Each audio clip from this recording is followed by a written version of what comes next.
God will reveal you in God-ordained moments. But see, when God brings you to the front of the stage, trust me, the stage has been set.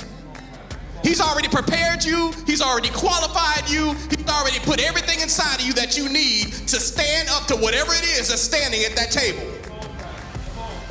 No fear is needed or necessary. When he said the steps of a righteous man are ordered by the Lord, your job is just to live righteous.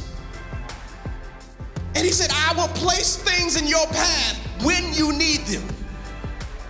From the moment David was born into his family, Jesus had a plan from day one. He said, before you were formed in your mother's womb, I knew you.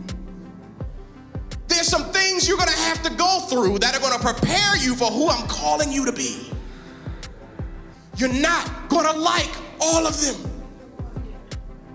David's experiences gave him some uncommon qualities.